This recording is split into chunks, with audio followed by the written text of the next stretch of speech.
Congratulations, you've just woken up in Iceland in the summer of 1627. The midnight sun hangs low on the horizon, casting golden light across the rolling green hills of Heimaey, the largest of the Westman Islands. The air smells of salt and fish, and distant seabirds call to one another as they wheel above the cliffs. You've awakened in a world both familiar and strange, a place of incredible beauty and surprising hardship. Your home is a turf house, a building with walls made of flat stones and earth topped with thick layers of grass that grow wild with tiny purple flowers in the summer. The walls around you are 3 feet thick, keeping you warm through the bitter Icelandic winters when howling gales sweep across the island. Your house is partly underground, dug into the hillside for extra protection from the elements. Good news, the turf keeps you wonderfully insulated. Bad news, everything smells faintly of damp earth and smoke from the hearth fire that's rarely allowed to go out. You stretch and rise from your bed, a simple wooden frame filled with dried straw and feathers covered with woolen blankets your mother wove herself. The open room where your family sleeps is called a badstofa, and it serves as bedroom, living room and workspace all in one. During winter days, everyone gathers here to card wool, knit, repair fishing nets and carve tools while telling stories to pass the dark hours. The floorboards creak beneath your bare feet as you move toward the small window. It's hardly more than a hole in the wall covered with a thin membrane made from the stomach of a cow. Glass is far too expensive for most Icelandic families, but it lets in a bit of light, enough to see by on most days. Today, the summer light floods in, making the humble room glow. Your father stirs from his sleep and sits up. Jon Egilson is a respected man in the community, a Lutheran minister of the Landakirkja Church on Heimaey. He's a learned man who reads from his precious books of scripture each evening, teaching your family about God's word. His beard is flecked with grey, his hands strong but gentle. Your mother, Asta, is already up, stoking the small fire and preparing the morning meal of skyer, a thick, yoghurt-like food that's been a staple in Iceland for nearly 700 years. "Good morning," your father says with a smile. "Today will be a good day for fishing, I think." The sea looks calm. You nod and help your younger siblings dress for the day. There are 3 of them. An 11-year-old brother who looks much like your father, a mischievous 5-year-old sister, and a toddler just learning to speak. Your mother's belly is swollen with another child, due to arrive within weeks.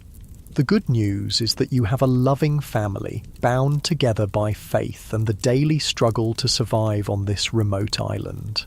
The bad news is that life here is never easy. Every day is filled with work. Fishing, tending sheep, collecting eggs from nesting seabirds on the cliffs, preserving food for the long winter months when fresh supplies are scarce.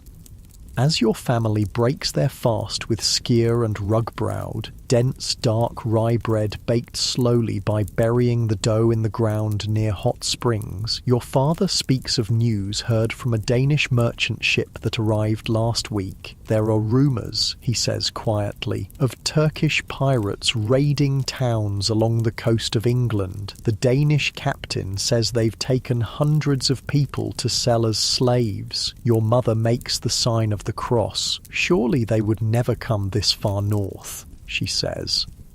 The journey would be too dangerous. Your father nods, but his eyes remain troubled. Let us pray they do not. But the Danish merchants are building a defensive rampart around their storehouse just to be cautious. After breakfast, you step outside into the summer air. The village of Heimaey is small. Only about 500 souls live on the island. The houses cluster together near the harbour, where fishing boats bob on the gentle waves. Beyond the village, green fields stretch up toward volcanic slopes, sheep grazing contentedly on the rich grass. The Danish trading post dominates the harbour area, a wooden structure larger than any Icelandic dwelling. Denmark has ruled Iceland for centuries, controlling all trade and keeping the island's people in a state of near poverty. Icelanders may only trade with Danish merchants who set whatever prices they wish for goods from Europe while paying very little for Icelandic fish, wool and other products. You see a group of men working on the promised rampart around the trading post, piling stones and earth into a defensive wall. A few Danish soldiers watch over the work, their metal breastplates gleaming in the sunlight. You've never seen such armour before. Icelanders don't have armies or weapons beyond simple tools and hunting knives. Your father calls to you. It's time for work. Today you'll be helping him gather eggs from the cliffs on the eastern side of the island. It's dangerous work. You'll be lowered on ropes to reach the nests, but the eggs are a valuable source of food. Be careful, your mother warns, handing you a small basket for the eggs, and be home before evening prayers. You nod and follow your father down the path toward the sea cliffs. The day is bright and clear, the ocean stretching endlessly toward the horizon. Puffins, with their colourful beaks, dart through the air, and the smell of salt and seaweed fills your lungs. As you walk, your father tells stories of the island's history, how it got its name, the Westman Islands, because Irish slaves killed their Norse master and fled here in the early days of Iceland's settlement. The Norse followed and killed the Irish men, the Westmen, giving the islands their name. It's a bloody history for such a peaceful-looking place. At the cliffs, your father secures a rope around your waist and anchors the other end to a sturdy rock. Remember, test each handhold before you put your weight on it, he instructs, and don't disturb the parent birds more than necessary. You nod and begin your careful descent down the weathered rock face. The work is terrifying and exhilarating, hanging above the crashing waves, reaching carefully into nests to collect the speckled eggs while avoiding angry birds. But you've done this many times before. This is life on Heimaey. Dangerous but necessary work to feed your family. By midday, your basket is full, and your father pulls you back to safety. You rest on the grass, eating dried fish and drinking water from a skin flask. "There's a ship," your father says suddenly, shading his eyes against the sun.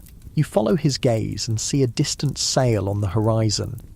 "Danish?" you ask. "I don't think so. The sail is wrong." There's concern in his voice. You finish your meal quickly, and your father decides to return to the village earlier than planned. As you walk, more ships appear on the horizon, 3 in total. Unusual for these waters, where typically only Danish merchant vessels and local fishing boats are seen. By the time you reach the village, word has spread. The Danish merchants are calling all islanders to gather at the trading post for protection. People hurry about, some carrying what few valuables they own, others simply shepherding their children. There's fear in every face. Your father leads your family to the trading post where the Danish factor, the merchant in charge, is organising a defence, but it's clear to all that there are few weapons and fewer men who know how to use them. The rampart remains half-finished, more symbolic than useful. "They say it's the Turkish pirates," an old woman whispers to your mother, "come to take us all away to heathen lands." Your mother tightens her grip on your sibling's hands and looks to your father for reassurance. He tries to smile, but his eyes betray his fear. The day passes in anxious waiting. The ships remain offshore, just watching. The Danish merchants and soldiers stand at the ready, but as evening falls, the factor announces that the danger must have passed. "These must be part of the defensive force promised by the king," he declares. "They're likely here to protect us from any Turkish threat. Return to your homes and rest easy." People murmur in relief, gathering their belongings and children. Your family joins the exodus back to your turf house, your father unusually quiet as you walk. "Do you believe they're friendly ships?" you ask him softly. He looks down at you, his face solemn in the evening light. "I pray they are," he answers, "but we should remain vigilant. Tonight we'll sleep with our clothes on, ready to move quickly if needed." At home, your mother prepares a simple supper and your father reads from his Bible as usual, though his voice lacks its customary strength. The familiar words of the psalm seem to hang in the air. The Lord is my rock, my fortress and my deliverer. My God is my rock in whom I take refuge.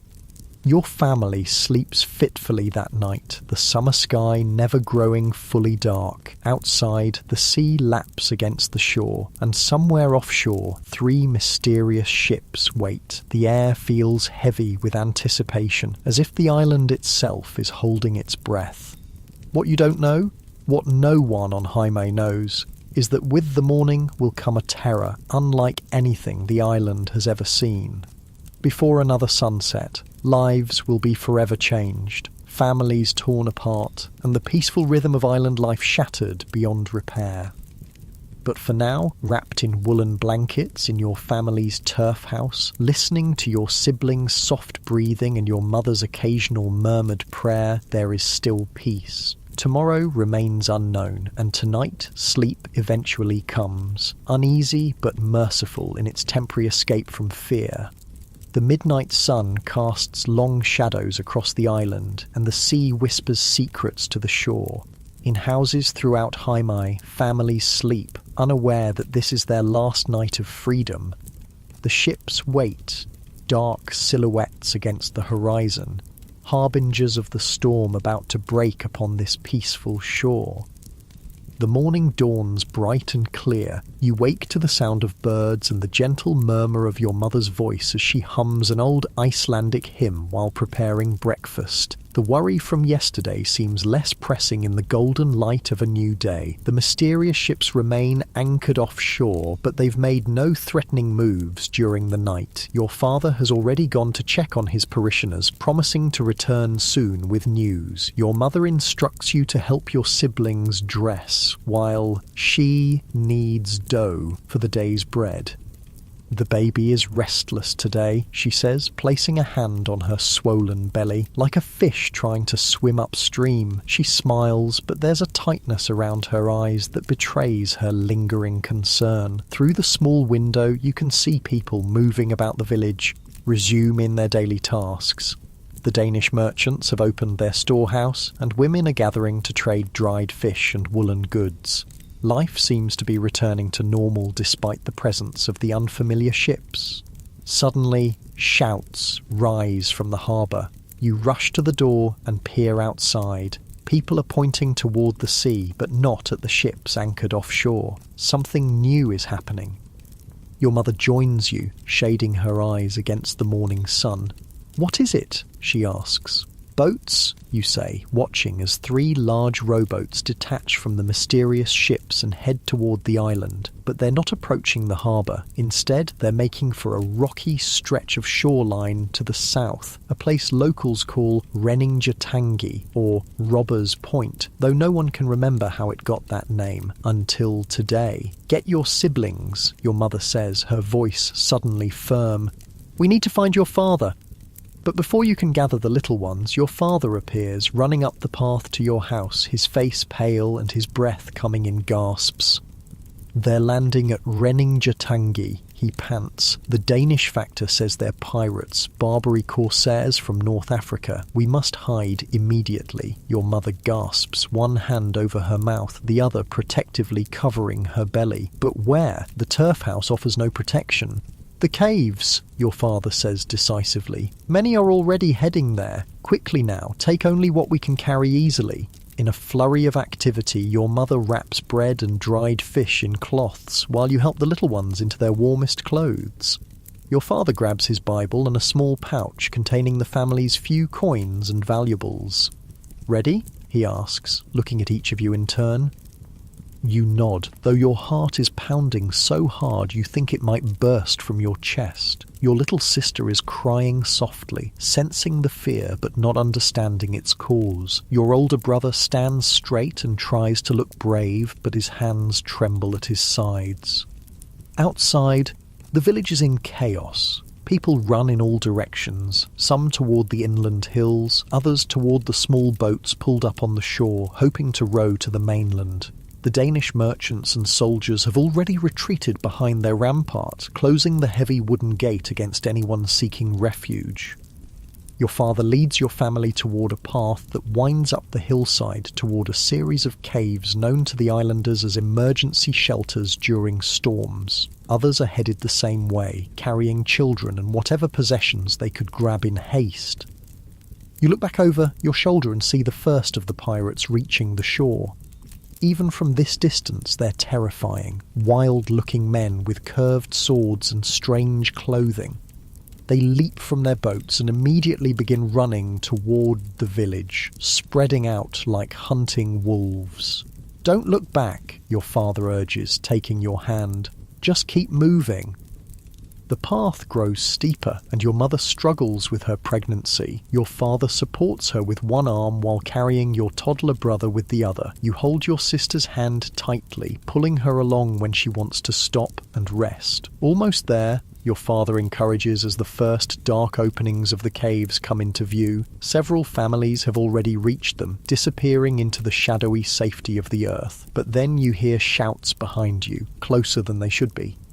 Somehow, the pirates have discovered the escape route. They're coming up the path, moving faster than your family can, with a pregnant mother and small children. "Go ahead," your father says urgently, handing the toddler to you. "Take them into the cave. I'll help your mother." You hesitate, not wanting to leave them behind, but there's no time to argue. You grab your siblings and hurry towards the nearest cave, joining several other frightened villagers inside its cool darkness. From the cave mouth, you watch in horror as 3 pirates reach your parents before they can make it to safety. Your father steps in front of your mother, his hands raised in a gesture that might be surrender or protection. He speaks to them, perhaps trying the few words of Danish or English he knows, hoping they might understand. One of the pirates shoves him roughly. Your father stumbles but keeps his footing. He tries again to speak, making the sign of the cross and saying, "Jesus," loudly enough for you to hear. The pirate's response is immediate and brutal. He strikes your father with the butt of his spear, sending him sprawling onto the rocky ground. Your mother screams and tries to help him, but another pirate grabs her arms, binding them quickly with a length of rope. Your father rises to his knees, blood streaming from a cut on his forehead. The pirates bind him too, then prod both your parents back down the path toward the village. Inside the cave, someone pulls you deeper into the shadows. "Be quiet," a woman whispers. "If they hear the children, they'll find us all." You hold your siblings close, covering your little sister's mouth when she begins to whimper. Tears stream silently down your face as you watch your parents being led away. For hours you remain hidden, listening to distant shouts and occasional screams from the village below. More pirates climb the path searching for escapees. Some find other caves, dragging out the people hiding inside. Your cave, smaller and better concealed than some, remains undiscovered. As afternoon fades toward evening, an eerie quiet falls over the island. The woman who pulled you deeper into the cave, Margaret, the wife of a fisherman, carefully approaches the entrance and peers out. "They're gathering everyone at the Danish trading post," she reports. "I can see a crowd there, guarded by the pirates. They're loading people onto their boats." "My parents will be among them," you say, your voice strange and hollow to your own ears. Margaret looks at you with pity. "I fear so. Many have been taken." "What happens now?" your brother asks, his young face streaked with dirt and tears. "We wait," Margaret answers. "Wait until we're certain they've gone, then we'll try to reach the mainland to seek help." Night falls, the summer sky dimming to a deep blue but never growing truly dark. Your siblings eventually fall into exhausted sleep, but you remain awake, staring out at the harbour where lantern light reveals the pirate ship still anchored offshore. In the early hours of the morning, a terrible sight greets your watchful eyes. The Landerkirkje church, where your father has preached for years, erupts in flames. The wooden structure burns quickly, sending sparks spiralling into the night sky. Even from the cave, you can hear the crash as the small steeple collapses. "They're destroying everything," you whisper. Not everything, Margaret says grimly. They're taking the most valuable things with them, our people. When dawn breaks on the second day, you see the pirate ships raising their sails. The 3 smaller boats make their final trips between shore and ships, carrying the last of their captives and plunder. They're leaving, Margaret announces to the small group in the cave. We should wait a bit longer to be certain, then go down to see what's left. By mid-morning, the ships have disappeared over the horizon, and the survivors cautiously emerge from their hiding places. You carry your toddler brother, while your older siblings follow close behind, all of you clinging together like shipwreck survivors to floating debris. The village is a scene of devastation. Many houses have been ransacked, doors hanging from broken hinges, possessions scattered across the ground. The church is a blackened skeleton, still smouldering in places. The Danish trading post stands intact behind its rampart, but when you approach, you find it deserted. The merchants and soldiers fled in their own boat during the first moments of the attack. Other survivors wander the village in shock, calling out names of missing loved ones. An old man sits in the ashes of his home, weeping openly. A woman cradles a dead man in her arms, one of those who resisted the pirates and paid with his life. 4 men who had hidden successfully approach your group. "We saw everything," one says, his voice tight with anger and grief. The pirates divided into 3 groups. The largest attacked the trading post, while the others spread through the village, taking everyone they could find. "The Danes?" someone asks. "Fled before the pirates landed," another man spits. "Left us to face them alone." "How many taken?" Margaret asks. The man shakes his head grimly. "More than 200. Men, women, children. Anyone who couldn't escape or hide, and they killed perhaps 30 who fought back or tried to run." The reality sinks in slowly, like cold water seeping into your clothes. Your parents are gone, taken across the sea to an unimaginable fate. Your pregnant mother, your gentle father, now prisoners of men who see them only as valuable merchandise. "What do we do now?" you ask, your voice small. Margaret puts an arm around your shoulders. "We survive," she says firmly. "We take care of each other and find a way to send word to the mainland. Perhaps," she hesitates, not wanting to give false hope, "perhaps there will be a way to bring some of them home again." The days that follow pass in a blur of grief and desperate activity. The remaining islanders work together to salvage what food remains and repair damaged homes. 4 fishing boats that were hidden in remote coves during the attack become precious resources used to catch food and eventually to send messengers to the mainland with news of the disaster. You and your siblings move into Margaret's home, as yours was badly damaged during the raid. Her husband was taken, so she welcomes the company and the help with daily tasks. You become surrogate parent to your younger siblings, trying to explain where your mother and father have gone, though you barely understand it yourself. 2 weeks after the attack, a Danish ship finally arrives with soldiers and supplies. The captain listens to accounts of the raid, writing everything in a leather-bound book. He promises that word will be sent to Copenhagen, that perhaps a ransom might be arranged for the captives. The king will not abandon his subjects, he assures the gathered survivors, though few believe him after the Danish merchant's cowardly flight. That night you sit with your siblings on the cliff edge, looking out over the sea that took your parents away, the same sea that might someday bring them home again. "Do you think they're still alive?" your brother asks quietly. "Yes," you answer, with more certainty than you feel. "Father is clever and strong. He'll find a way to protect mother and himself." "But where are they taking them?" your sister asks. You hesitate, not wanting to frighten them with the little you know about the fate of captives taken by Barbary pirates. "To a place far away," you say finally. "A place called Algiers, across the sea in Africa." "Is it hot there?" your brother wonders. "Very hot, I think. And very different from Iceland." Your little sister leans against you, her small body warm against yours. Will they come home? You stroke her hair, watching the endless waves rolling toward the shore. I hope so, you whisper. I pray so. What you cannot know as you sit on that cliff edge with your orphaned siblings is that your father is already planning the most remarkable journey of his life, one that will indeed bring him back to Iceland, though not in the way anyone might expect. Meanwhile, on a pirate ship far out in the Atlantic, your mother and father are huddled with other captives in the crowded hold. Your mother's labour has begun earlier than expected, brought on by the terror and hardship of their capture. Your father holds her hand as she struggles to bring new life into the world in the darkest of circumstances.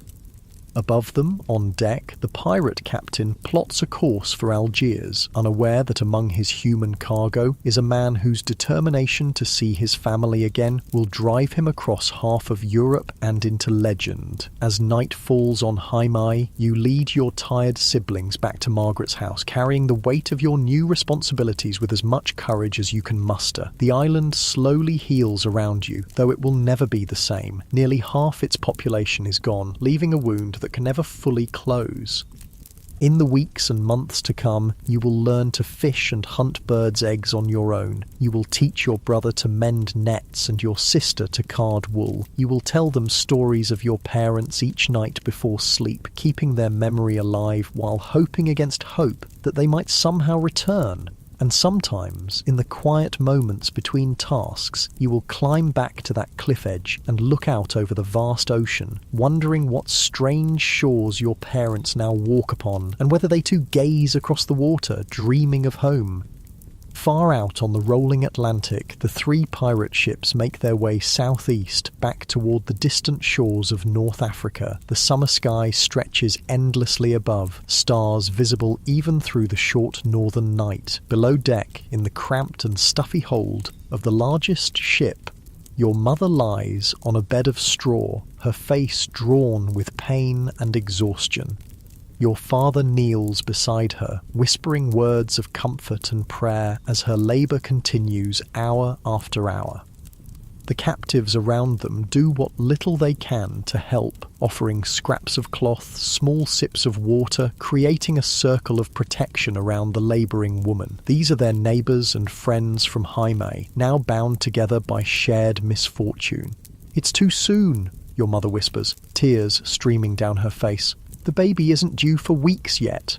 "God watches over us, even here," your father assures her, though doubt shadows his eyes. He has seen birth before, has comforted many parish families through difficult deliveries, but never like this, never on the heaving deck of a pirate ship far from home and help.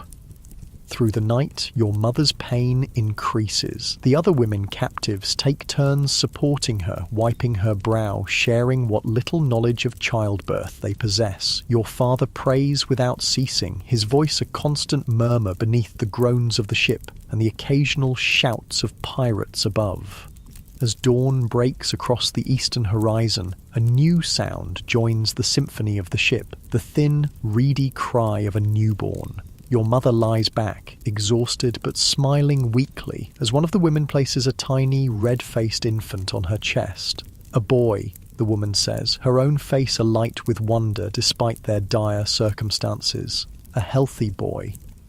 Your father weeps openly, touching the baby's tiny hand with a trembling finger. "Praise be to God," he whispers. Word of the birth spreads quickly through the hold and soon reaches the deck above. To everyone's surprise, two pirates appear at the hatch carrying old shirts. They push through the crowd of captives to see the baby, their faces showing curiosity rather than malice. "For the child," one says in broken Danish, holding out the shirts. Your father accepts them cautiously, nodding his thanks. The pirates leave, and your mother looks up at your father with a question in her eyes. "What shall we name him?" she asks. "This child born between worlds?"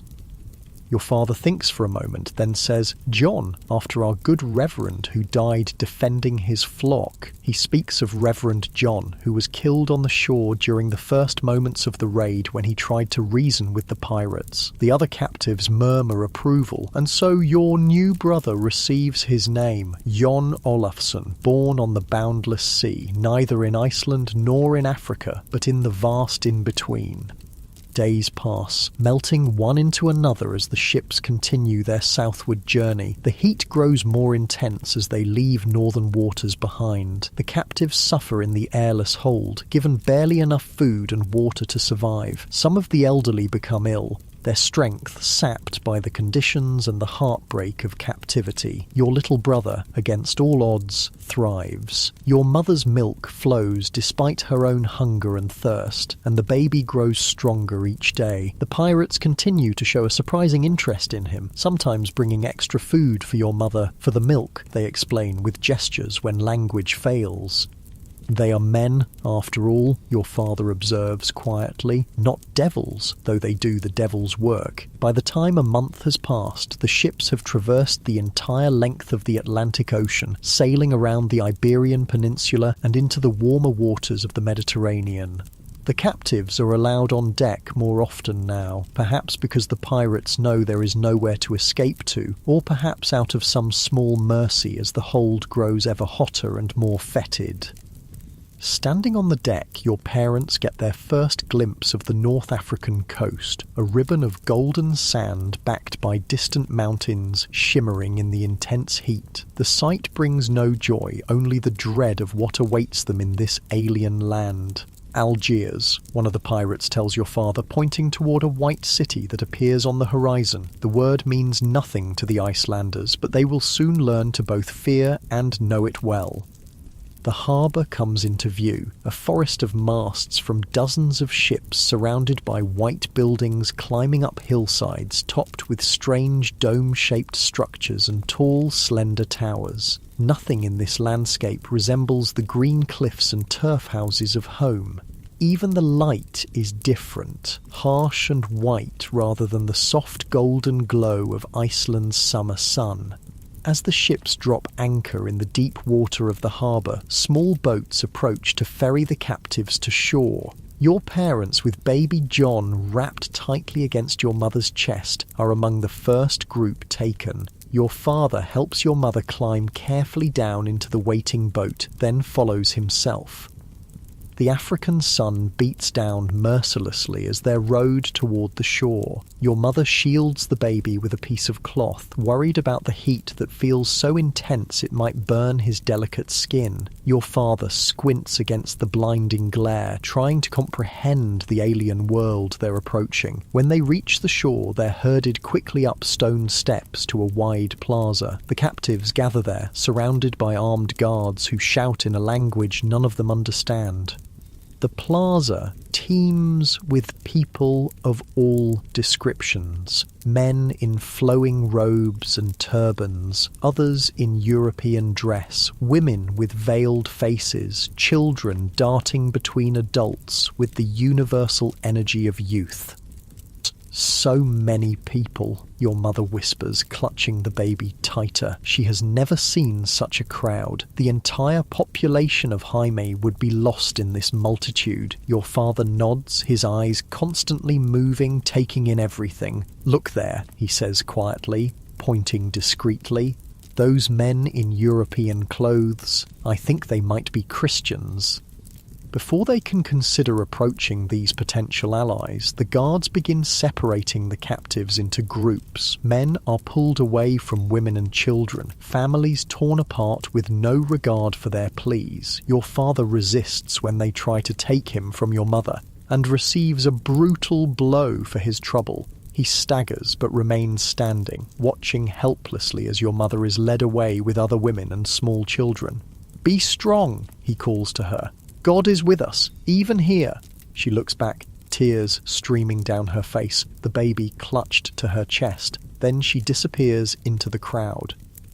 Your father and the other men are marched through narrow streets to a large building with high walls. Inside is a courtyard where they're ordered to sit on the ground. Guards walk among them, examining them like livestock, making notes on parchment. A man in rich robes approaches, clearly someone of importance. The guards bow to him, and he walks slowly around the group of captives, his eyes calculating. This, your father later learns, is the Dey of Algiers, the ruler of this corsair state that exists under the loose authority of the Ottoman Empire. The Dey stops before your father's 11-year-old brother, who sits straight-backed despite his fear. The boy's fair hair and blue eyes mark him as dramatically different from the local population. The Dey speaks to a guard who nods and makes a mark next to the boy's name. Your father watches in horror, understanding that his son has been selected for some special purpose. He tries to speak, to plead, but a guard silences him with a threatening gesture. When the Dey has finished his selection, taking every 8th captive for his personal property, the remaining Icelanders are led to another courtyard. Here, to their shock and dismay, they are put on display like goods in a market. Local people walk around them, examining their teeth, feeling their muscles, discussing them in a language they don't understand. "They're selling us," mutters Gardar, a fisherman from Haimai who stands next to your father, like horses at a market day. Your father can only nod, too stunned to speak. This is the reality they've heard whispered about, Christian captives sold into slavery in Muslim lands, but to experience it firsthand is beyond comprehension. One by one, the Icelanders are purchased. Some are taken away immediately by their new owners, while others remain waiting. Your father finds himself bought by a man who owns 3 others from East Iceland, taken in an earlier raid on the eastern fjords. Through them he learns that his new master is a shipbuilder who needs strong men to carry and shape timber. "You're fortunate," one of the Icelanders tells him. "He's not cruel, as some masters are. If you work hard and cause no trouble, he'll feed you well enough and not beat you without reason." "And my wife, my children, how will I find them?" your father asks desperately. The man shakes his head sadly. "It's nearly impossible. They could be anywhere in the city or taken to other towns entirely. Some women become house servants, others are sent to work in fields outside the city." Your father's heart sinks, but he clings to hope. "I must find them.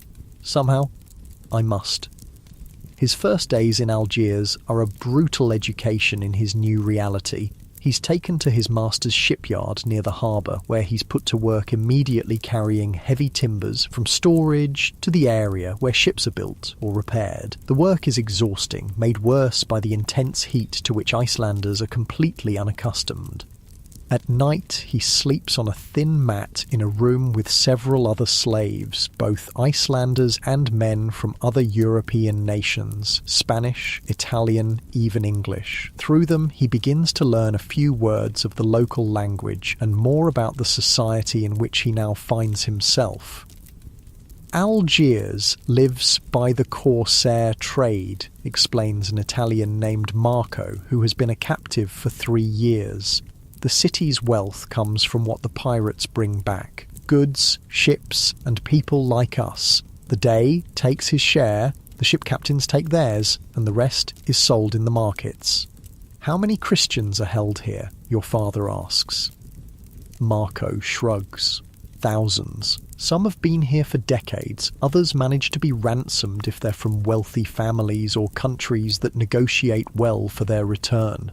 "Ransom," your father repeats, seizing on the word. "Is that possible for all of us?" "Possible, yes. Likely." Marco makes a skeptical face. "It depends on whether your country values you enough to pay. Where did you say you're from?" "Iceland," your father answers. The Italian looks blank. "I do not know this place. Is it rich? Does it have a strong king?" Your father thinks of his poor island home, ruled distantly by Denmark. "No," he admits quietly. "It is neither rich nor powerful." Marco pats his shoulder sympathetically. "Then you must resign yourself, friend. This is your home now. But your father cannot, will not, accept such a fate. Each day as he works, he prays and plans. He learns that some slaves are permitted to write letters home if their masters allow it." So he begins to curry favour with his owner, working especially hard and learning quickly. He also asks everyone he meets about a woman with a newborn baby recently arrived from the north. Most ignore his questions, but occasionally someone offers a scrap of information, a rumour of Icelandic women purchased by a wealthy merchant or children taken into the day's own household. Weeks pass and your father begins to lose hope of finding your mother and the baby. Then one day, as he's carrying a load of timber through the market, he spots a familiar face, Thorda, a man from Heimaey who was taken in the same raid. "Thorda," he calls out, nearly dropping his load in his excitement. The man turns, his face lighting with recognition. They embrace quickly, mindful of the guards who watch the slaves in the market. "How are you faring?" your father asks hurriedly. "Have you seen any of our people? My wife? The children?" "Your wife lives," Thorda says, his voice low. "I saw her 3 days ago carrying water to a house near the upper city. She had the baby with her, and he looked well." Your father's knees nearly buckle with relief. "Thank God," he whispers. "And my older son, have you heard anything of him?" Thorda's face grows serious. "He was taken to the Day's palace with the other children he selected. I've heard..." He hesitates. "Tell me," your father insists. "I've heard they're being raised as Muslims, to serve in the Day's household or his army when they're older." The news strikes your father like a physical blow. "No," he murmurs. "He's a good Christian boy. He would never forsake his faith." Thorda looks away. "Children adapt, my friend. It's how they survive." Before they can speak further, a guard approaches and Thorda quickly moves away. Your father returns to his work, his mind racing with this new information. His family lives. That's the most important thing. Somehow he must find a way to reach them, to bring them all together again, to return them to Iceland and their faith. 2 months have passed since the raid on Heimaey, when your father is summoned from his work one morning. His master leads him not to the shipyard, but to a large house near the centre of the city. There, to his astonishment, he's brought before a group of well-dressed men, one of whom speaks Danish. "You are the Lutheran minister from the island, yes?" the man asks. Your father nods, stunned to be addressed in a language he understands. "I am Olafur Egilsson, minister of Landakirkja on Heimaey." The men converse among themselves. Then the Danish speaker turns back to him. "The Day has decided that someone must go to your country to arrange ransom for the Icelandic captives. As a man of God, you have been chosen for this task." Your father can hardly believe what he's hearing. I would be permitted to return to Iceland?" "Not just Iceland. You must go to Copenhagen to speak with the Danish king who rules your country. You will carry letters explaining the terms for ransom of your people." Hope surges through your father, but immediately collides with concern. "My wife and children, they remain here." The man nods. "Of course, they ensure your return with the ransom." He smiles thinly. "Or at least your good faith effort to secure it." Your father's mind works quickly. This is both opportunity and torment, a chance for freedom, but at the cost of leaving his family behind in captivity. "When would I leave?" he asks. "Within the week. You'll travel on an Italian merchant ship bound for Livorno. From there, you must make your own way north." "May I see my wife and children before I go?" The man considers this, then nods. "It can be arranged briefly. Your wife is in the household of Haji Mustafa, not far from here. Your baby son is with her. The older boy remains in the Day's palace and cannot be visited." Your father clenches his jaw against the pain of this last statement, but nods his acceptance. The chance to see your mother and the baby and the opportunity to seek help for all the captives outweighs his disappointment. 2 days later, your father is escorted to a large house with a central courtyard filled with orange trees, a luxury unimaginable in Iceland. Your mother is brought out to him, the baby in her arms. She's dressed in loose clothing, unlike anything she would wear at home, her head covered with a scarf. She looks thinner but otherwise healthy, and baby John has grown remarkably, his cheeks plump despite the circumstances. They're permitted only 10 minutes together, closely watched by guards. Your mother weeps when she learns that your father will be leaving. "How will we survive without you?" she asks, her voice breaking. "You must be strong," he tells her, gently touching the baby's cheek. "I will find a way to bring you home. I swear it before God." She nods, trying to compose herself. "And our older children? Have you heard anything of them?" Your father can't bring himself to tell her that your brother has been taken to be raised as a Muslim. Instead, he says, "They're being well cared for. I'll bring them home too, with God's help." All too soon, the guards indicate that their time is up. Your father embraces your mother one last time, kisses the baby's forehead, and watches as they're led back into the house. He doesn't know if he'll ever see them again, but he clings to hope and faith. The following day, your father is taken to the harbour and placed aboard an Italian merchant ship. Before boarding, he's given a document written in multiple languages, a safe conduct pass explaining that he's travelling to arrange ransom and should not be molested by any corsair ships he might encounter. As the ship raises its anchor and catches the wind, your father stands at the rail, watching the white city of Algiers recede into the distance. Somewhere in that alien maze of buildings, your mother, brothers, and dozens of other Icelanders remain captive, their fates uncertain. The Reverend Olafur Egilson, your father, has begun the most extraordinary journey of his life, one that will take him across the Mediterranean, through Italy, Germany, and Denmark, and eventually back to the shores of Iceland. It's a journey few could imagine undertaking even by choice, let alone as a middle-aged man thrust suddenly into it by catastrophe. As the North African coast disappears below the horizon, your father turns his face northward. The journey ahead is long and fraught with danger, but he is sustained by faith and by the memory of your mother's face, the touch of baby John's soft cheek, and the knowledge that somewhere on Heimaey, you and your siblings wait for news of your parents' fate. The ship sails on through the blue Mediterranean waters, carrying your father toward an uncertain future. Behind him in Algiers, your mother puts baby John to sleep, singing softly an Icelandic lullaby that sounds strange and beautiful in this foreign place. And far away on Heimaey, you look up from mending a fishing net and gaze out to sea, wondering where your parents are and if you'll ever see them again. The story of the Turkish raid on Iceland has only begun to unfold, its consequences rippling outward like waves from a stone cast into still water, for the captives in Algiers, for the survivors on Heimaey, and for your father beginning his improbable journey home. Life has been forever altered by the events of those summer days in 1627.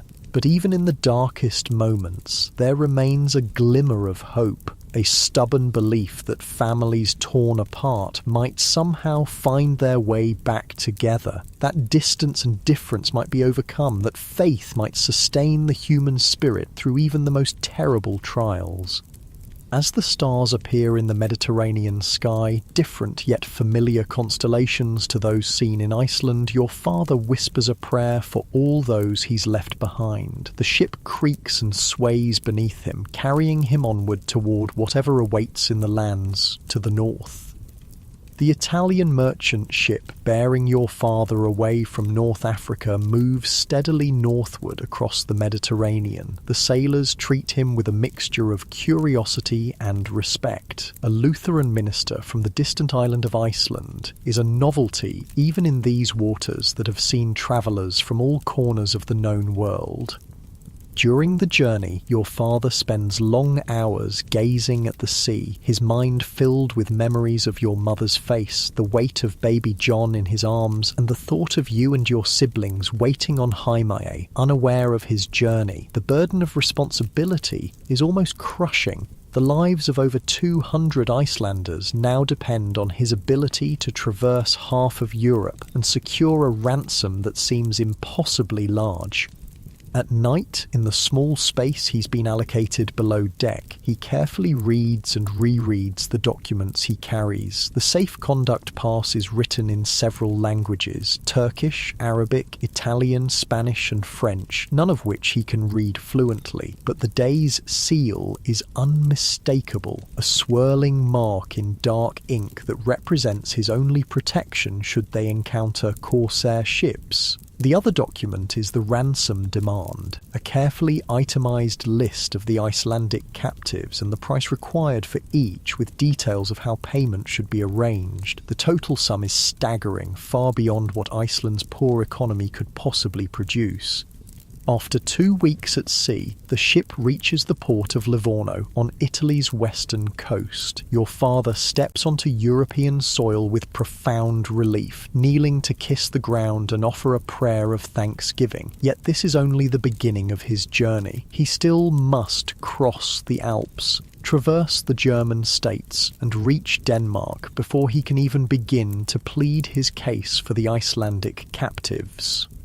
In Livorno, he seeks out the Danish consul, hoping for assistance. The man receives him with surprise. Few Danish subjects ever appear at his doorstep, least of all Lutheran ministers from Iceland, with tales of Barbary pirate raids. But after examining your father's documents, the consul provides him with a small sum of money and a letter of introduction to contacts farther north. The journey will not be easy, the consul warns. Europe is still troubled by the aftermath of war and religious strife. Travel cautiously and speak carefully, especially when you cross into the German states. Your father nods gratefully, tucking the money and letter into the small bundle that contains his only possessions: a change of clothes, his precious Bible, and the documents from Algiers. "How long to Copenhagen, do you think?" he asks. The consul considers. "If all goes well, perhaps 2 months, but there are many things that might delay you: weather, illness, bandits, and winter approaches." 2 months seems an eternity when your father thinks of your mother and brothers waiting in captivity, but he has no choice. The next morning, he joins a merchant caravan heading north toward Florence and begins the long journey across the Italian peninsula. The Italy through which your father travels is a patchwork of city-states and territories, each with its own rulers, customs and dangers. He witnesses poverty and splendour side by side, crumbling villages where thin-faced children watch him pass, and magnificent cities where marble palaces and churches rise in testimony to wealth and faith. In Florence, he's granted an audience with a cardinal who listens to his story with great interest. The Catholic Church has long experience with ransoming Christian captives from North Africa, maintaining special religious orders dedicated to this purpose. "Your situation is unfortunately not unique," the cardinal tells him. "Thousands of Christians languish in captivity across Barbary, but your case is complicated by your Lutheran faith." Your father straightens his shoulders. "Christian charity recognizes no such divisions," he says boldly. The cardinal smiles slightly. "Perhaps not in heaven, but here on earth the divisions remain significant." Nevertheless, he provides your father with another letter of introduction and a small donation toward the ransom fund. From Florence, your father continues northward, crossing the Po Valley and approaching the formidable barrier of the Alps. The mountains rise before him like nothing he's ever seen. Iceland has its highlands and volcanoes, but nothing to compare with these towering peaks that seem to scrape the very sky. The caravan he's joined takes the Brenner Pass, a well-travelled route that connects Italy with the German lands beyond. As they climb higher, the air grows colder, reminding your father of Iceland's climate. But the terrain is treacherous in ways his homeland is not. Steep, winding paths that skirt bottomless drops, areas prone to avalanches, regions where bandits prey on travellers. Crossing the Alps takes nearly 2 weeks of difficult travel. One night, huddled around a small fire in a mountain shelter, your father takes out his Bible and reads aloud to his travelling companions. Though few understand his Danish-tinged Latin, there's comfort in the familiar words for all of them. "You are far from home," observes an Italian merchant who speaks a little Danish from his trading voyages. "My body is far from home," your father agrees, "but my spirit remains with my family, those in Iceland and those in captivity." The merchant nods thoughtfully.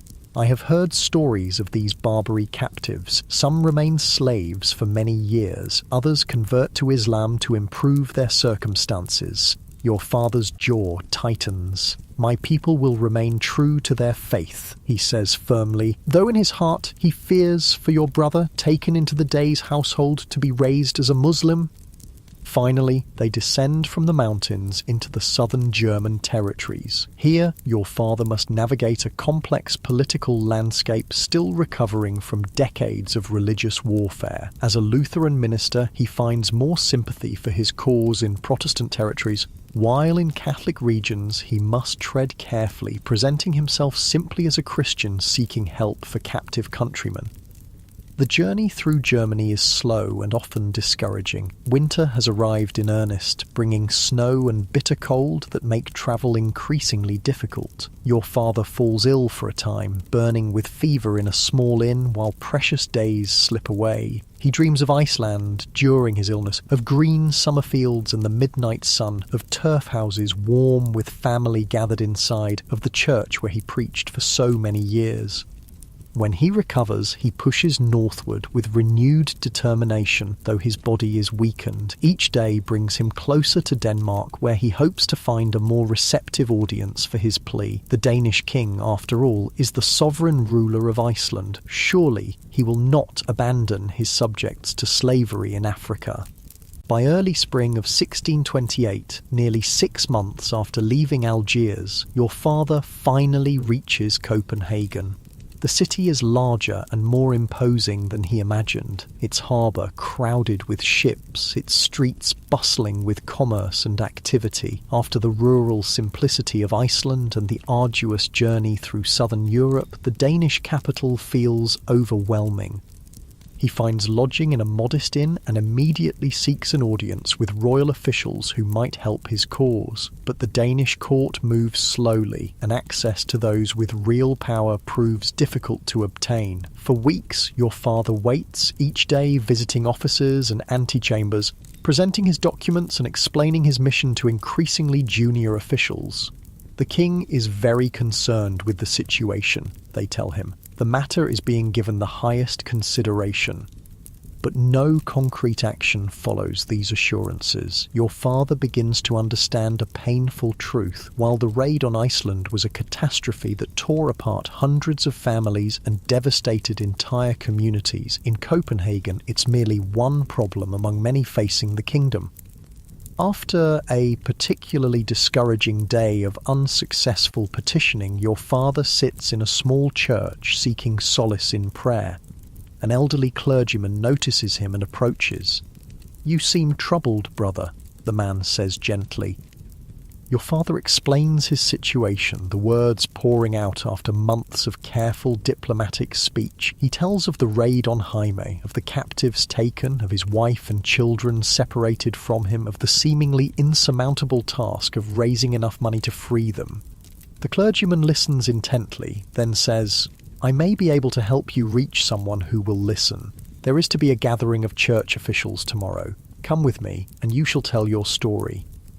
The next day, your father finds himself addressing a room of Danish Lutheran clergy. He speaks with passion and conviction, describing the plight of his people and the urgent need for action. When he finishes, the room is silent for a long moment. Then one man stands. "I believe we must help our Icelandic brethren," he says firmly. "Let us take up a collection immediately and petition the king directly." A ripple of agreement passes through the assembly. For the first time since beginning his journey, your father feels a surge of genuine hope. With the backing of the Danish church, doors begin to open. Your father is granted an audience with high officials close to the king. They listen to his account of the raid and examine the ransom demands with serious attention. "This will require a kingdom-wide effort," one says, finally. Letters must be sent to every church in Denmark and Norway requesting donations. The king himself will contribute from the treasury. Your father bows his head in gratitude. "How long will this take?" he asks, thinking always of those waiting in Algiers. "Such a collection cannot be rushed," he's told. "Perhaps a year, perhaps longer." A year. The words fall heavy on your father's heart. Another year of captivity for your mother, for baby John, for all the others taken from Jaime and the eastern fjords. But what choice does he have? Meanwhile, says another official, you should return to Iceland. Your people there need to know what has happened and what is being done, and you must help organise Iceland's contribution to the ransom, modest though it may be. And so, nearly a year after being torn from his home by Barbary pirates, your father prepares to return to Iceland. A Danish ship bound for Vestmannaeyjar will carry him back to Jaime, where you and your siblings wait, still unaware of his journey or your mother's fate. The voyage is mercifully uneventful, though your father chafes at each delay. Each day the ship sits becalmed or waits for favourable winds. When finally the familiar silhouette of Jaime appears on the horizon, he stands at the bow, scanning the shore for any sign of change. The island looks much as it did before the raid, its green slopes rising from the sea, the small cluster of houses near the harbour. But as the ship draws closer, your father sees that fewer fishing boats bob in the water, fewer columns of smoke rise from hearth fires. The raid has left its mark, even on the physical landscape. When the ship docks, word of your father's return spreads quickly through the small community. People gather at the harbour, their faces showing disbelief and joy. You and your siblings are among them, rushed down from Margaret's house by neighbours as soon as the ship was sighted. You see him standing on the deck, thinner than you remember, his face weathered by sun and wind, his beard now more grey than black. For a moment you can't move, can hardly believe that this is real and not another dream of reunion. Then he's walking down the gangplank, his eyes searching the crowd until they find you. "My children," he says, his voice breaking. He opens his arms and you run to him, your siblings close behind. The embrace is both familiar and strange. This is your father, yet he seems somehow different, changed by experiences you can hardly imagine. You cling to him nonetheless, sobbing with relief and renewed grief. "Mother?" your brother asks, looking up at your father with hope in his eyes. Your father kneels down to be at eye level with his children. "Your mother lives," he says gently. "She is in a city called Algiers, far across the sea. She cares for your baby brother, who was born on the journey there." "A brother?" your sister says wonderingly. "Yes, a strong, healthy boy named John." Your father smiles, though his eyes are sad. "And I am working to bring them home. It may take time, but do not lose hope."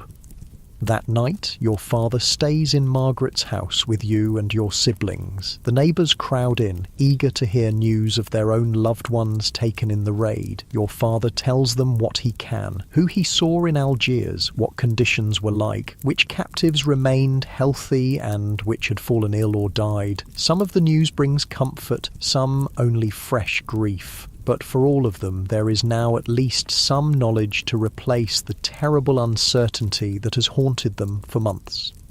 Later, when the neighbours have gone and your siblings sleep, you sit with your father by the hearth fire. "Tell me everything," you say quietly. "I need to know."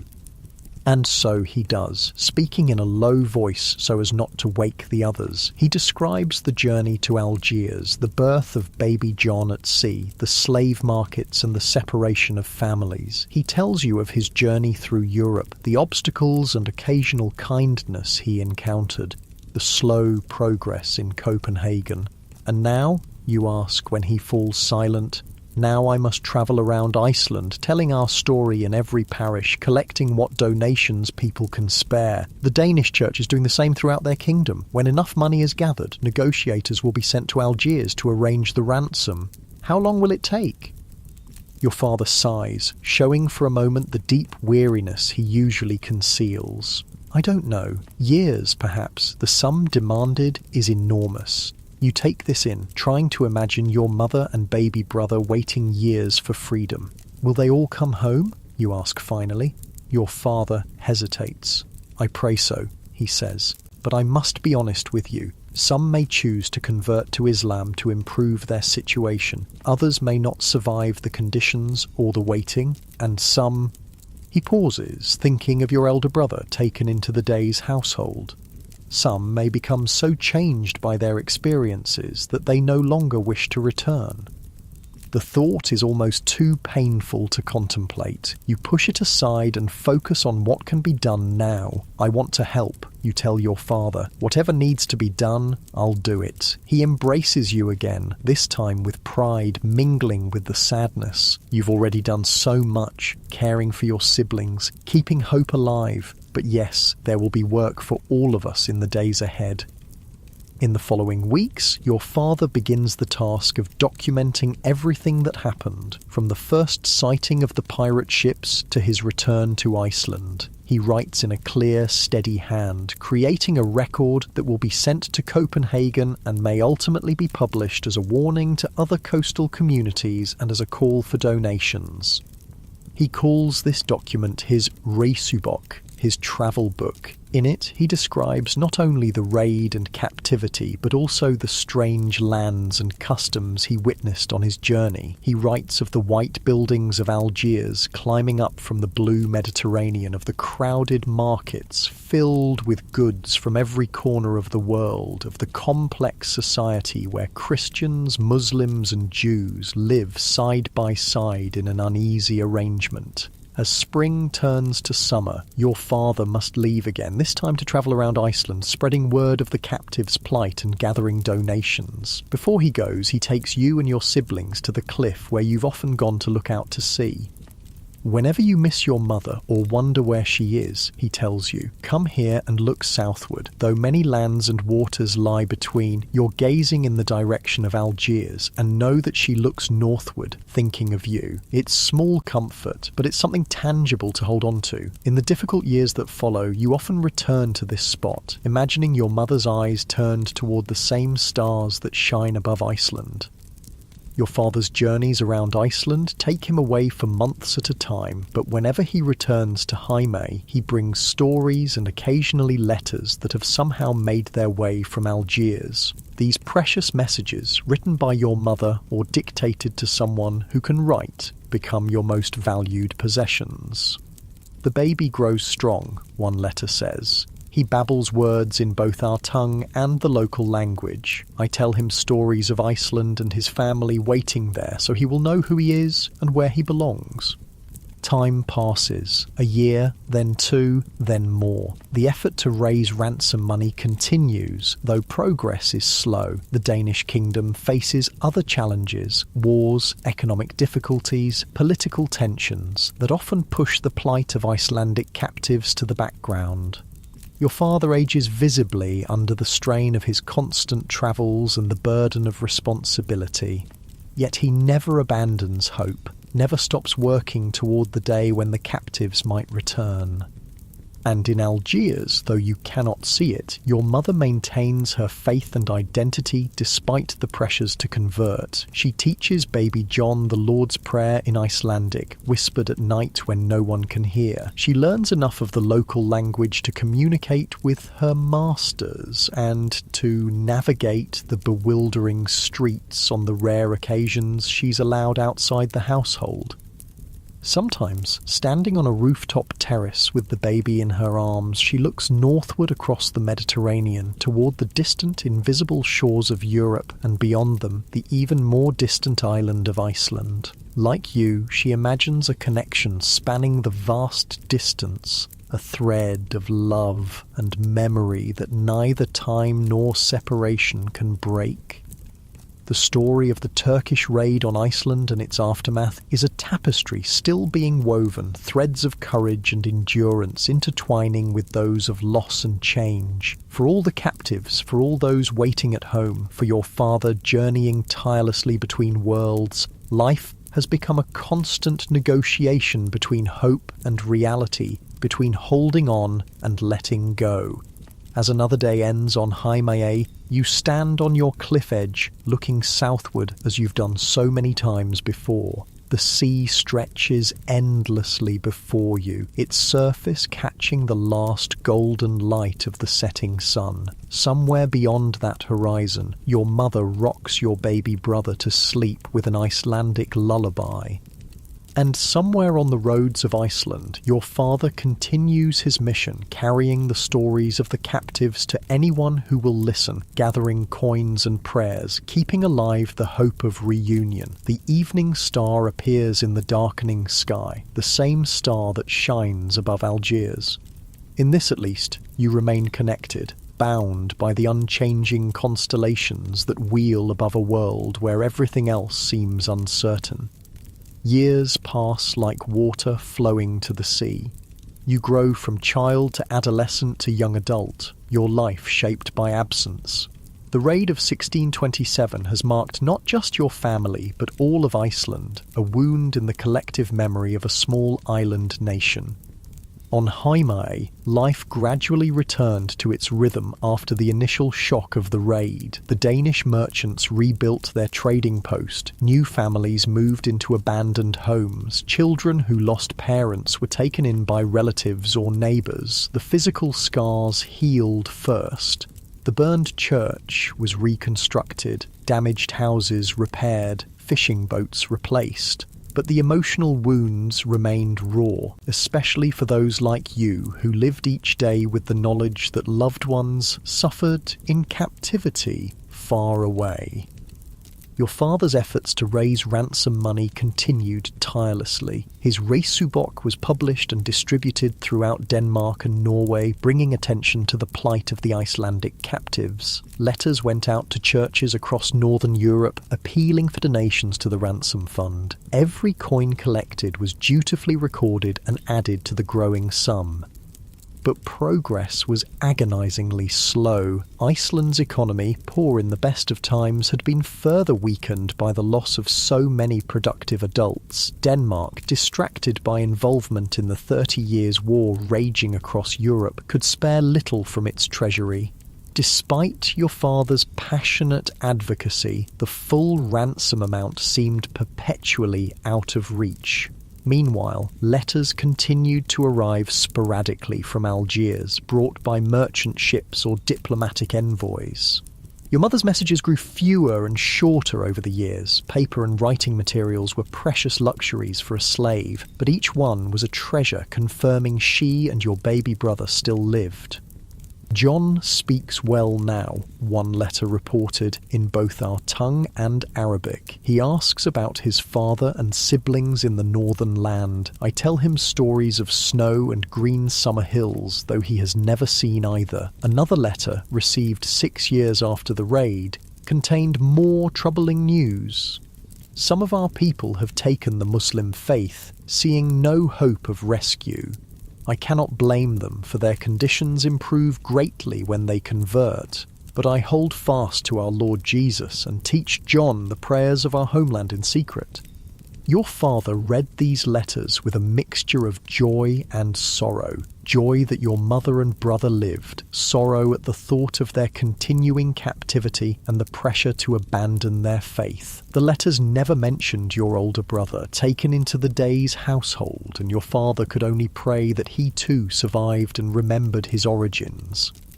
For nearly 9 years, this pattern continued, waiting, hoping, collecting coins and prayers toward an ever-distant goal. You reached adulthood in this state of suspension, your childhood defined by absence and longing. The cliff edge where you looked southward toward invisible Algiers became less a place of active hope and more a spot for quiet remembrance. Then, in the summer of 1636, astonishing news arrived on Jaime. A Danish ship anchored in the harbour, and from it disembarked a group of haggard, sunburned people who moved with the uncertainty of strangers, yet called out in Icelandic as they came ashore. "The captives," someone shouted, and the word spread through the village like fire. "The captives have returned." You ran to the harbour with everyone else, scanning the faces for your mother or brothers. Most of the returnees were men, former fishermen and farmers, their bodies lean and hardened by years of manual labour under the North African sun. There were a few women as well, their faces partially hidden by scarves worn in the Muslim fashion, a habit too ingrained after years in Algiers to simply discard. One of these women gasped when she saw your father pushing through the crowd. "Reverend Olafur," she called, her voice thick with emotion. Your father turned, staring in disbelief. "Gudridur, Simonadottir." The woman nodded, tears streaming down her weathered face. She had been a widow in her 20s when the pirates came, taken with her young son. Now she stood on Icelandic soil again, but alone. "My son," she explained quietly when your father embraced her and asked after the boy. "He took ill on the journey and died before we reached Copenhagen. I buried him in Danish soil." Her voice broke, but she composed herself with visible effort. "But I bring news of your wife and sons." Your father's breath caught. "They live?" "Your wife lives and keeps her faith," Gudridur confirmed. "Though the years have not been kind to her health, baby John is no longer a baby. He's a strong boy who speaks Icelandic well, for your wife has been diligent in teaching him. They were not among those ransomed this time, but perhaps in the next group." "And my older son?" your father asked, his voice barely audible. Gudridur's eyes filled with compassion. "He lives, but..." She hesitated. "He was raised in the Day's household, educated as a Muslim. He's called Ibrahim now and serves as a translator. He remembers his origins but has embraced his new life. I'm sorry, Reverend." Your father closed his eyes briefly, absorbing this confirmation of his long-held fears. When he opened them again, his gaze found you in the crowd, and you saw both heartbreak and resolve in his face. Later, after the returnees had been settled in homes around the village, your father gathered you and your siblings to share what he had learned. "Only 34 captives were ransomed in this first group," he explained. 6 died on the journey home, and 1 remained in Glückstadt. The ransom fund wasn't sufficient for more, though negotiations continue for another release. "Why wasn't Mother chosen?" your sister asked, her voice small. Your father sighed. "The negotiators had to make difficult decisions. They prioritised skilled workers who could help rebuild Iceland's economy and those with the best chance of surviving the journey. Your mother's health has suffered and they felt the risk was too great. But there will be another ransom effort. We must continue our work." "And our brothers?" you asked, thinking of the baby born at sea and the 11-year-old taken to the Day's palace. "John remains with your mother. He's 9 years old now, healthy and strong by all accounts. As for your older brother," your father's voice faltered slightly, "we must accept that his path has diverged from ours. After so many years in the Muslim faith, raised in the Day's household, he has become someone new. We can pray for him, but we must also respect that his life has taken a different course. The news was both better and worse than you had feared over the years. Your mother and youngest brother lived and might yet return, but your older brother was lost to a world and faith so different from your own that reconciliation seemed impossible. In the weeks that followed, you spent many hours with Gudrida and the other returned captives, listening to their stories of life in Algiers. They spoke of brilliant white buildings rising along blue waters, of markets filled with goods from every corner of the world, of gardens with orange trees and flowers that bloomed year-round. They described the call to prayer that sounded 5 times daily from the minarets, the complex social hierarchies, the varying treatments they received from different masters.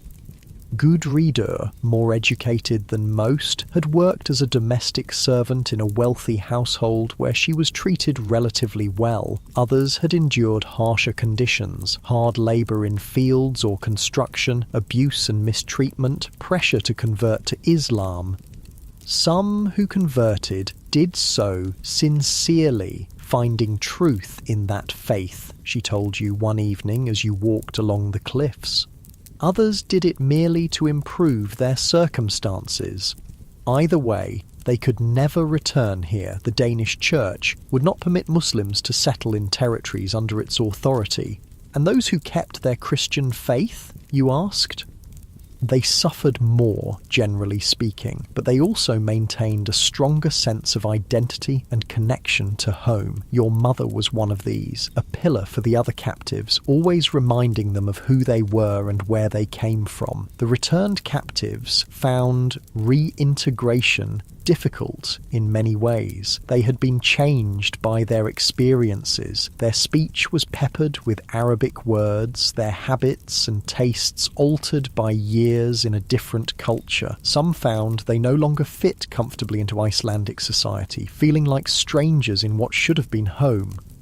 Gudrida particularly struggled to readjust. Too educated now for her former place in society, she eventually moved to Copenhagen for a time before returning to Iceland. There, to everyone's surprise, she married a young theological student named Hallgrímur Pétursson, who had been sent to teach the returned captives and help them readjust to Christian society.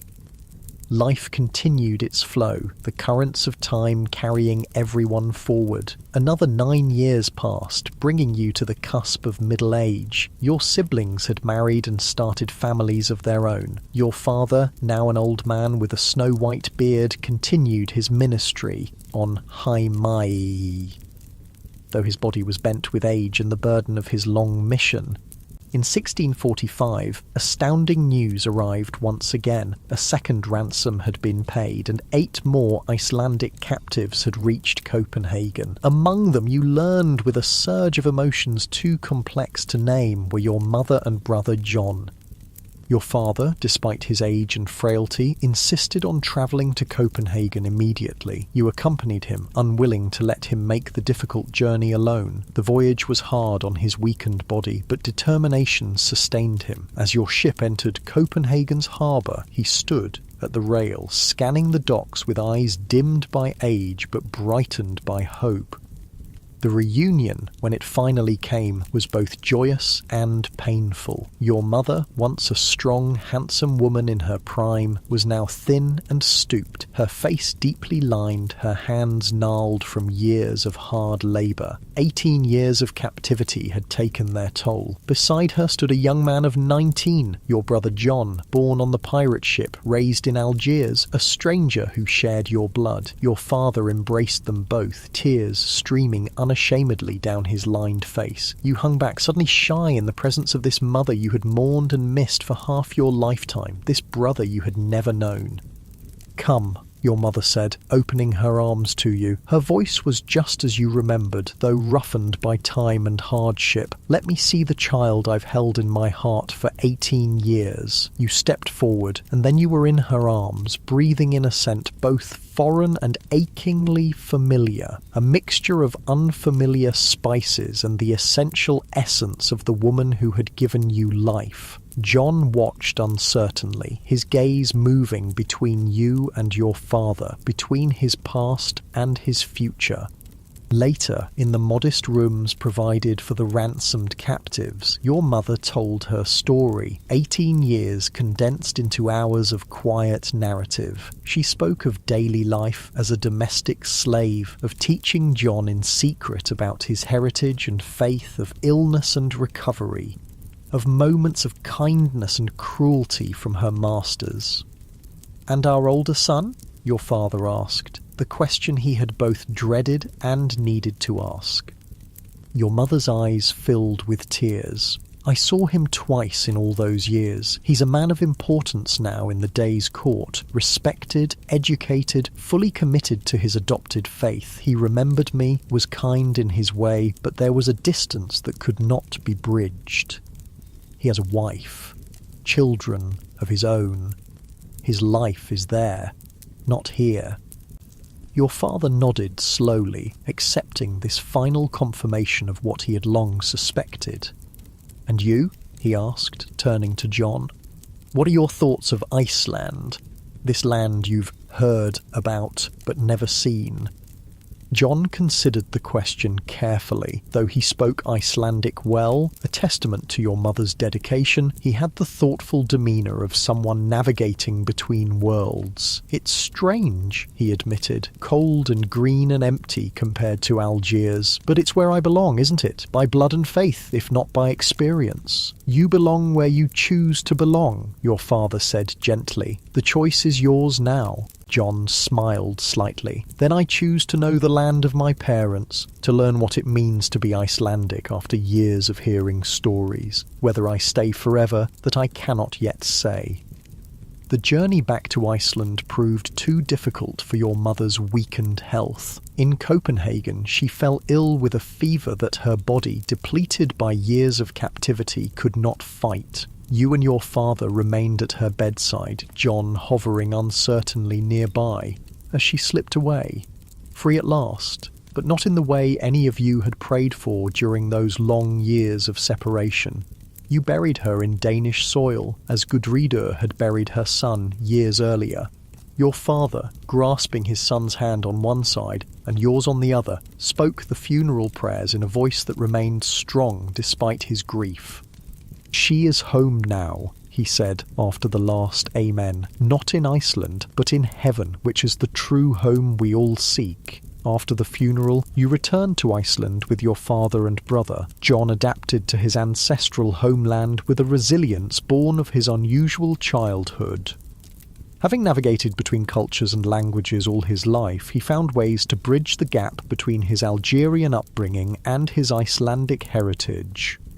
As for your father, having completed his life's mission, however imperfectly, he lived only 2 more years before joining your mother in eternal rest. He died peacefully in the rebuilt Landakirkja church on Heimaey, the Bible open beside him, his final prayers offered for all his children, those present and the one forever absent across the sea. In the years that followed, the story of the Turkish raid became part of Iceland's cultural memory, a cautionary tale, a testament to the vulnerability of isolated communities, a reminder that even the most remote corners of the world are not beyond the reach of larger historical forces.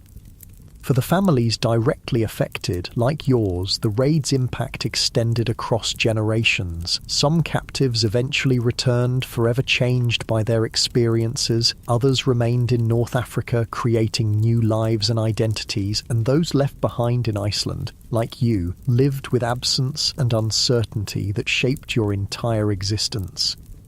Now, as you reach your own old age, you sometimes take your grandchildren to the cliff edge where you once stood as a child, gazing southward toward invisible Algiers. You tell them the story of their great-grandparents, how their great-grandmother was taken by pirates and lived for 18 years in a distant land, how their great-grandfather journeyed across Europe to secure her ransom, how their granduncle was born on a pirate ship and raised in 2 worlds. You tell them too about another granduncle they will never meet, who grew up in the Day's palace and became someone new, with a different name and faith and life. You teach them that history is not simple, that families can be separated by forces beyond their control. that people can be both lost and found in unexpected ways. The world is larger and more complex than we sometimes remember here on our small island, you tell them.